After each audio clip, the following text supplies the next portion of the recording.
Have you ever had a conversation that left you feeling uneasy, confused, or drained like something was off, but you couldn't explain why? The truth is, words reveal more than just thoughts, they expose character. Carl Jung, the father of analytical psychology, believed that language could reflect the deepest parts of the human psyche. Some things a man says aren't just red flags, they're blazing warnings about who he really is.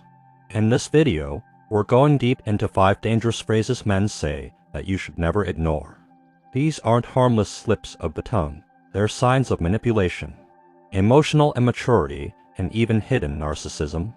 The best part: once you know them, you'll never fall into the same trap again. Let's begin. Chapter 1. You're too sensitive. When a man says, "You're too sensitive," it might seem like a casual remark, but it's often a quiet weapon. This phrase is not just a critique of how you feel, it's silencing your emotions, making you question your reactions, and slowly disconnecting you from your truth. According to Carl Jung, our emotions are vital signals from the unconscious clues to what matters deeply to us. So when someone brushes them off, they're not just dismissing a moment, they're asking you to mistrust your very soul. The best part is, your sensitivity is actually a strength. It means you're connected, aware, intuitive. Jung believed in the power of the inner world, your dreams, emotions, instincts. When someone tries to shut that down, they're not just avoiding responsibility for what they did, they're avoiding their own shadow. And that's not your burden to carry. Often men who say this aren't prepared to take ownership of their behavior. So instead of engaging in a mature, open conversation, they flip the script. Suddenly, you're overreacting. And they're the calm, reasonable one. This emotional gaslighting leaves you confused, maybe even ashamed for simply feeling something.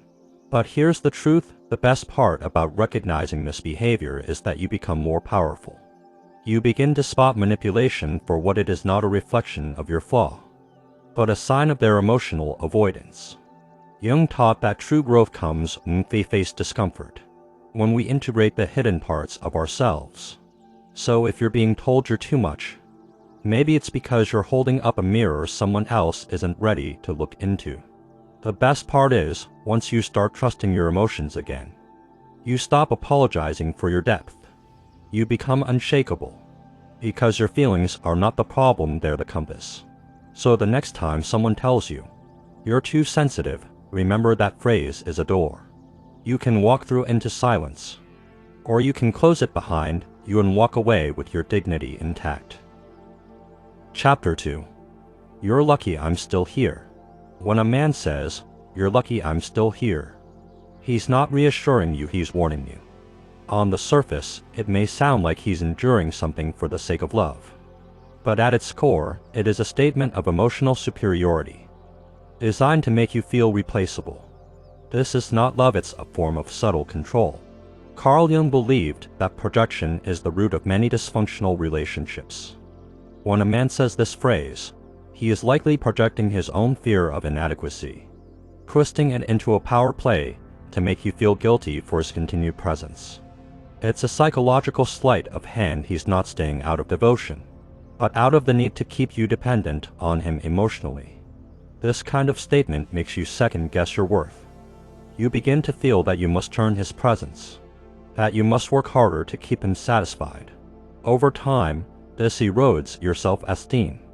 It teaches you to prioritize his moods, his needs, his comfort, while silencing your own voice. What's most alarming is that you might even begin to believe it. You might start to think, maybe I am lucky he hasn't left, especially if you've been through pain, abandonment, or rejection before. But that belief is not your own. It has been planted and nurtured by someone who benefits from your self-doubt. In a healthy relationship, no one keeps score. No one stays to hold it over your head. Real love offers presence without expectation. Real connection does not demand your gratitude for basic decency. If someone stays, it should be because they feel fulfilled, not because they want you to feel afraid of being left. Jung taught that wholeness comes from integrating our shadows, not projecting them onto others. A man who constantly reminds you of how lucky you are to have him is often running from his own shadow. He cannot see himself clearly, so he manipulates how yourself. If you stay in this dynamic, it will drain you. You will begin to shrink to fit inside the space he permits you. Your sense of self becomes distorted. You may still smile, still laugh, still go through the motions, but inside, your soul knows it's not love, it's survival. To walk away from a man like this is not selfish, it is self-rescue. It is the act of reclaiming your identity, your emotional boundaries, and your inner peace. And it is the only way to make space for a love that is rooted in respect, not control. Chapter 3. You're overthinking it. This phrase, "you're overthinking it," might seem harmless at first. It can even appear as casual advice, a suggestion to let go and relax. But when spoken repeatedly, especially in emotionally significant moments, it becomes something far more corrosive. It turns into a dismissal of your intuition, your emotional intelligence, and even your sanity. Carl Jung emphasized that what we ignore in the conscious mind doesn't disappear, it sinks into the unconscious, where it influences us more deeply. When a man says, "you're overthinking it," he may not just be brushing off your thoughts, he may be avoiding something within himself that he's not ready to confront. Instead of engaging with your insight or concerns, he reframes them as irrational, excessive, or even delusional. The danger lies not just in the words, but in the repetition. This phrase conditions you to doubt your inner voice. Your instincts, which may be quietly signaling that something is wrong, begin to sound like noise in your own ears. You hesitate before speaking up. You learn to minimize your truth before it can be rejected. You internalize the message, "maybe I'm too much." But what if your thoughts are not too much? What if they're exactly what needs to be heard? Jung wrote that the most terrifying thing is to accept oneself completely. A man who repeatedly tells you that you're overthinking is often running from the mirror you hold up to him. Your awareness, your ability to see through the subtle tensions and inconsistencies, these can be threatening to someone who wants to avoid self-examination. Rather than meet you in that depth, he deflects, he invalidates. This creates a power imbalance. You become the one who must justify your feelings, while he gets to decide which of them are valid. And the more he dismisses you, the more you work to explain yourself, not realizing you're giving away your inner power piece by piece. In healthy relationships, emotional safety is sacred. Your mind, your thoughts, your questions, they are not seen as problems. They are met with patience and presence. A secure man will lean in, not pull away. He'll ask why you feel something, not tell you that you shouldn't. Your overthinking, it is not just a sentence, it's a wall. It blocks emotional intimacy. It shields someone from accountability. And it slowly convinces you that you're alone, even when you're sitting right next to someone. So when this phrase shows up repeatedly, pause. Don't silence your thoughts. Don't minimize your perception. Instead, listen more closely to yourself, not less.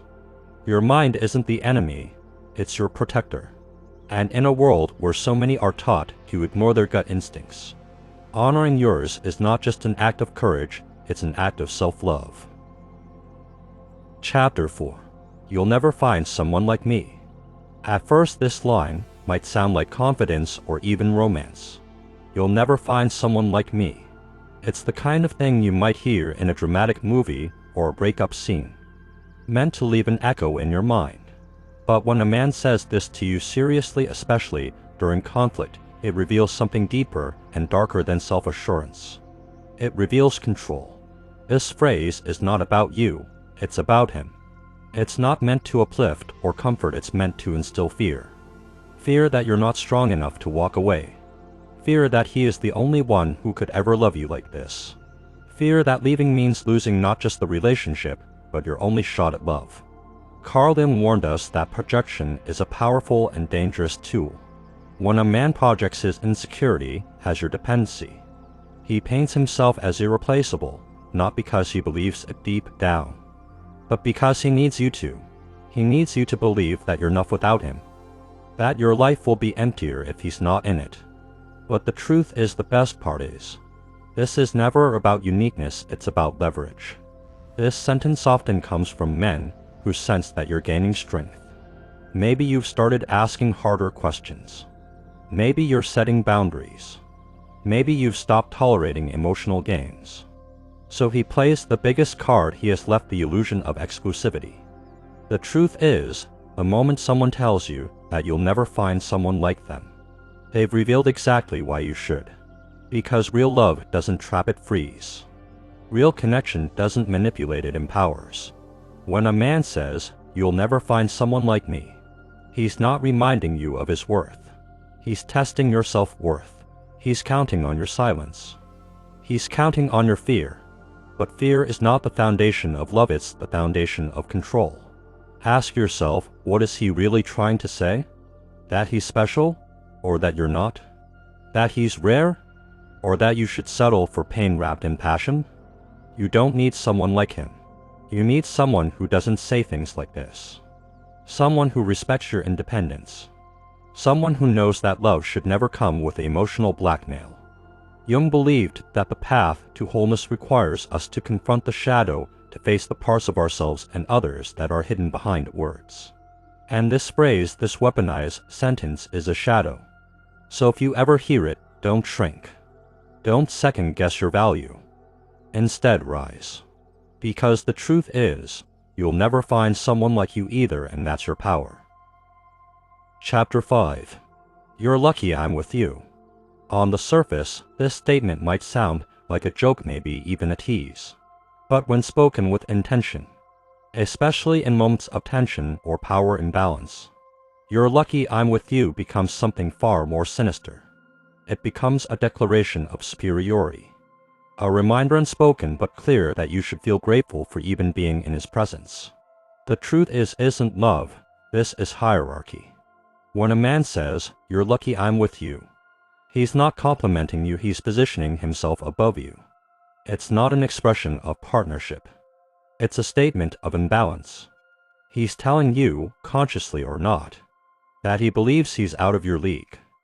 That you somehow landed a catch far beyond your worth. And the best part is, he actually believes this manipulation will keep you chasing his approval.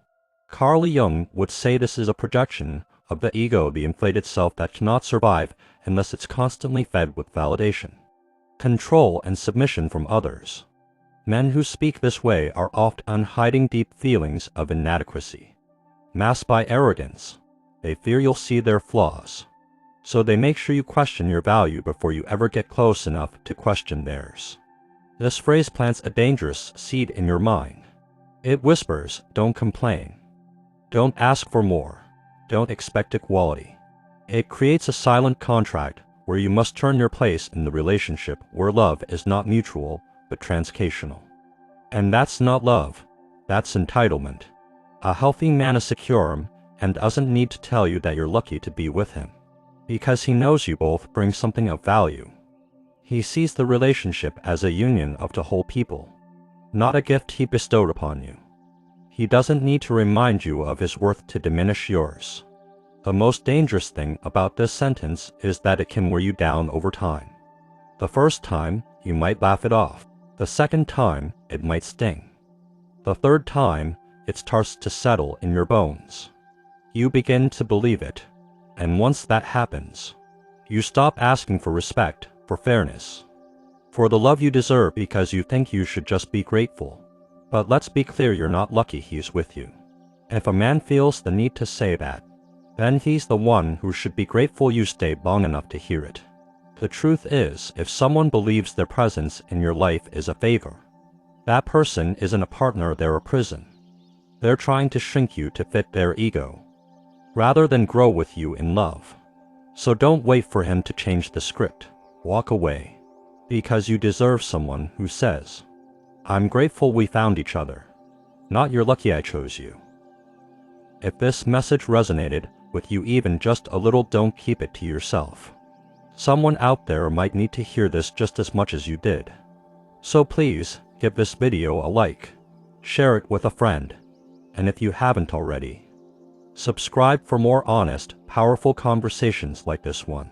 Your voice matters, your feelings are valid, and your growth deserves support. Join this community where healing, awareness, and self-respect come first. And remember, sometimes walking away is the strongest thing you can do. Thank you for watching. Stay strong, stay aware, and I'll see you in the next one.